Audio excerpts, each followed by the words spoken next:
Hey guys, welcome back. This is Neon. We're going to talk about Earthworm Jim.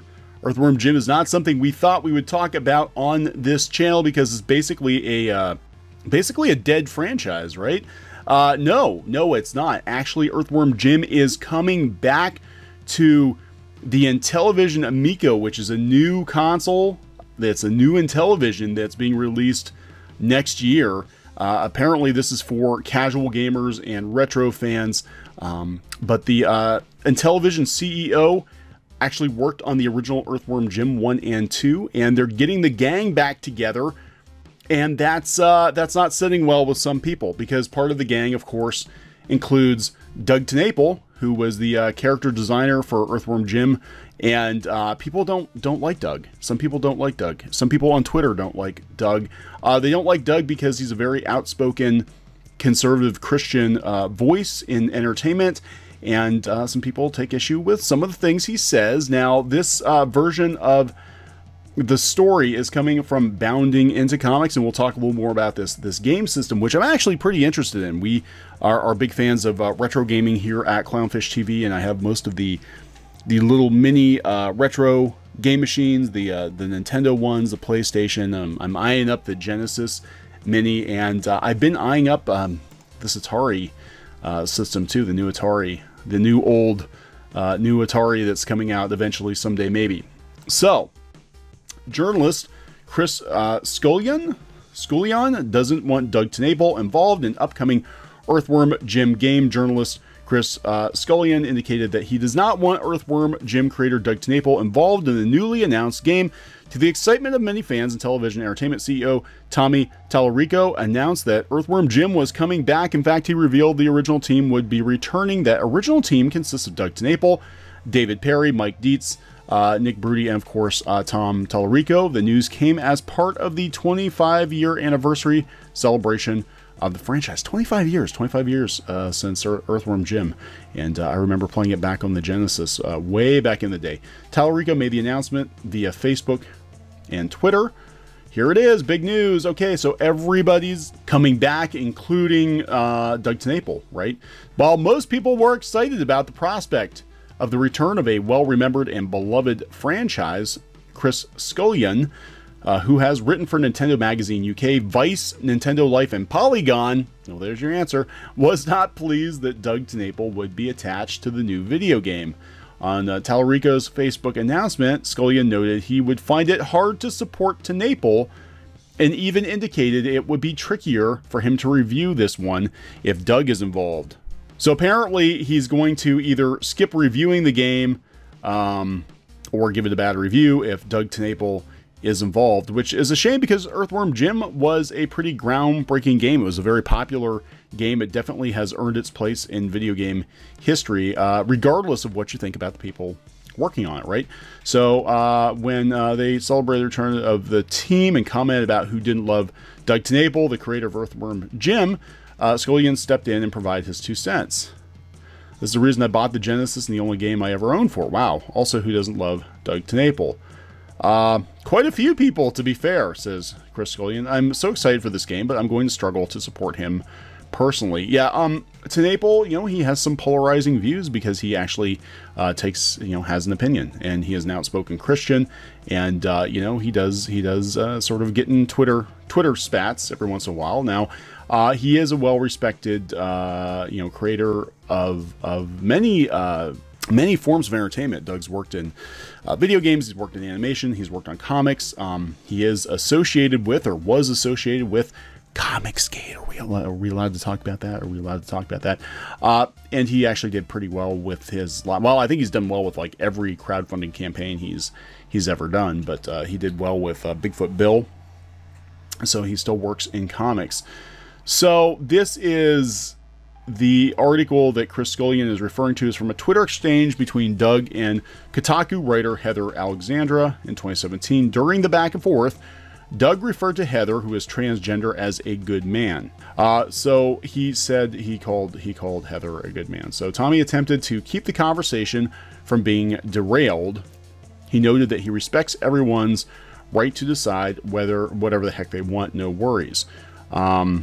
So this is kind of, this is where it gets tricky, right? With anytime you're working in entertainment, working in the entertainment industry, or, I mean, there are people working on projects that I've absolutely loved that I haven't agreed with them personally. One of the directors of, Into the Spider-Verse, I guess, was a pretty open supporter of Antifa, and I have a really hard time with that, but it didn't diminish my enjoyment of Spider-Verse. I liked it quite a bit.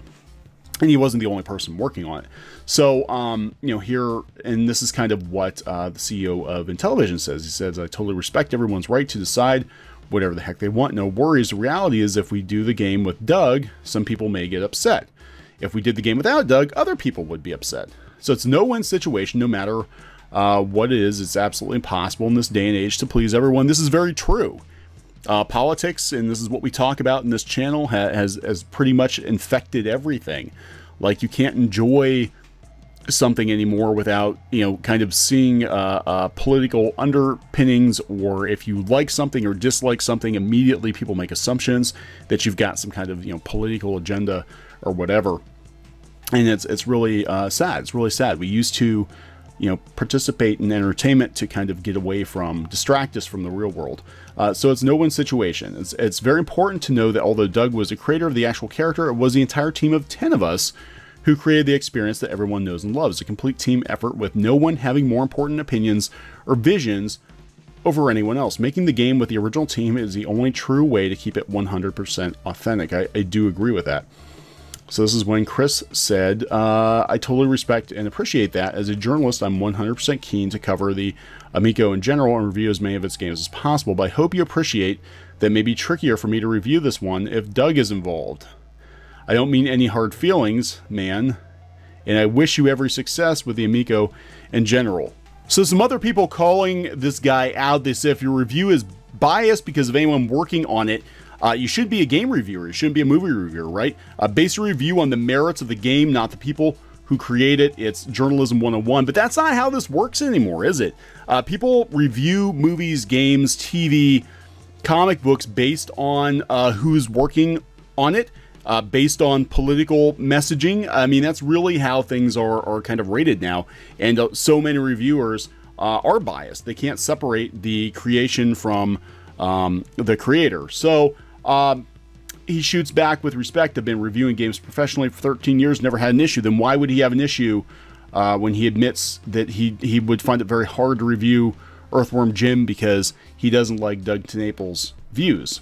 Why would he have an issue? Why couldn't he separate? Again, I gave a very good review to Spider-Man Into the Spider-Verse. I loved it. I knew that one of the directors had some political beliefs I could not get on board with, but it did not diminish my enjoyment of the film. I just had to look at the work itself and sort of separate the people working on it from the movie itself. And that's what you do. When you're trying to be fair, when you're trying to be unbiased, that's what you do. So whether it makes money or not, as a journalist, you report the facts about the game. And this goes back and forth and back and forth. And we see this. We see this so much in comics, and we certainly see it in gaming, quote-unquote journalism.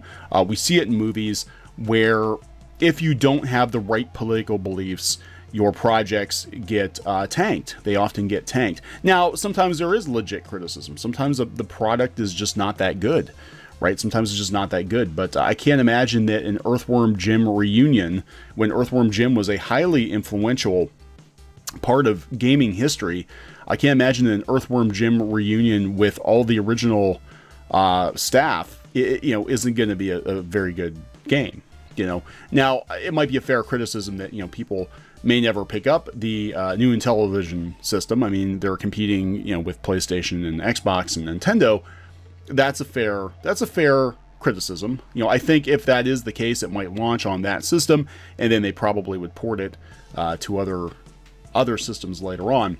But yeah, I mean, this is the way it works now. This is the way it works now. We see it again. We see it in comics. We see it on definitely in the movie side of things. And I'm not going to bore you with the entire exchange here, but I will put a link to it in the description. So yeah, we've got a games journalist quote unquote, admitting that he certainly has a bias against Doug based on his political and religious beliefs, and that really should not affect your review of the game at all. I mean, we've taken issue with, we talk about She-Ra a lot, and, we actually will give it props, despite the fact that we're not big fans of some of the people working on the show based on the behavior, and the marketing and all of that. But, if something is decent, and we've actually had things that we thought were going to be horrendous, and they actually wound up being decent, and we've reviewed things that maybe we didn't like the creators of this or that, but we couldn't say it was bad. I mean, we don't agree with, Brie Larson's behavior. A lot of times we think she's kind of arrogant and, really says some stuff that she should not say. But, we even gave, Captain Marvel a middling score. We didn't completely tank it based on Brie Larson. Again, that's the case. You have to, separate the people working on the property from the product itself, and it's getting harder and harder to do with social media. So what do you think? What are your thoughts? Comment below. I'll put a link to this article, and stay tuned to Clownfish TV for more pop culture news, views, rants, gaming videos, art videos, and more. This has been Neon. We will talk later. Hey guys, thanks for watching Clownfish TV. Please consider supporting the channel. Go to clownfishsupport.com. That's clownfishsupport.com. And if you want to join our community, go to clownfishtalk.com. That's clownfishtalk.com. Please subscribe, ring the bell for notifications. We will talk to you next time.